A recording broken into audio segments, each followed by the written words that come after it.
정은경 질병관리센터 관리본부장 한국의 보물로 떠올라. 정은경 질본본부장의 학력을 보면은 서울대 의학과 졸업, 서울대 보건학 석사를 거쳐 서울대 예방의학 박사과정을 마친 재원입니다. 의사보다는 아마도 행정으로 공직사회에 발걸음을 내비친 것으로 보여집니다.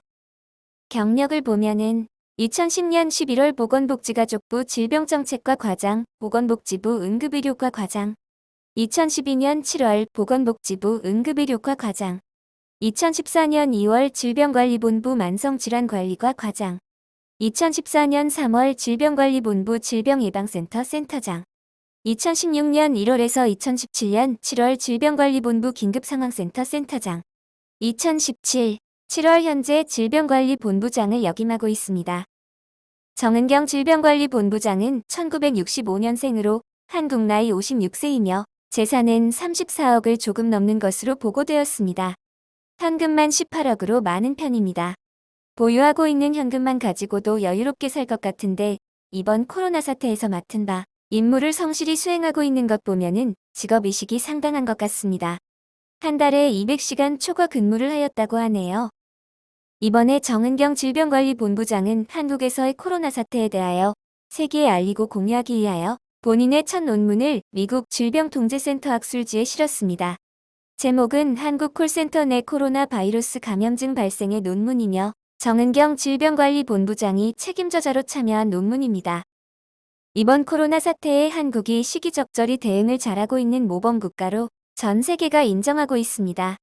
하지만 이번 코로나 대응에서 1등 공신은 대통령도 의사도 아닌 정은경 질병관리본부장으로 판단됩니다. 한국의 의료체계 메르스로 인한 조직 및 대응 방법 등을 갖추었고 코로나 진단카트를 선개발한 진단업체일 수도 있습니다. 하지만 이번에 전 국민은 정은경 질병관리본부장이라고 생각할 것입니다. 해당 매뉴얼이 잘 갖추어져 있어도 이를 시기적절하게 운영하고 잘못된 점은 개선해서 운영해야 하는데 이를 판단하는 것은 정은경 본부장입니다. 이에 정은경 질병관리본부장의 능력을 믿어 의심치 않습니다. 학교 개학까지 미루어지고 있는 초유의 사태에 국민들과 정치권, 공무원 사회까지 갈팡질팡하고 있지만 지금까지의 질본에서 하고 있는 대응을 보면은 외신은 한국의 진단검사 능력은 세계 최고라고 호평하였습니다. 미국 시사주간지 타임은 한국에서 확진자가 많이 나온 이후로 뛰어난 진단 능력과 언론 보도, 민주적인 시스템을 꼽았습니다. 즉, 검사 당국이 우수한 진단 능력을 발휘하고 언론도 감시 기능을 수행하면 신속한 검사로 이루어지고 있다는 분석입니다. 국내 업체가 개발한 실시간 유전자 증폭 검사법은 하루 걸리던 검사를 6시간으로 줄였습니다. 또한 지방자치단체는 차에서 내리지 않고 검진받을 수 있는 승차 진료소를 설치하고 있습니다. 검진 비용도 최대 16만 원으로 확진 판정을 받으면 돌려주고 있습니다. 반면 미국의 검진 비용은 400만 원으로 25배 비쌉니다. 또한 일본과 비교해서 일본의 코로나 검사 수는 한국의 30분의 1 수준에 불과합니다. 한국은 검사 수를 단순 비교하면 한국이 일본의 30배에 가까운 것입니다.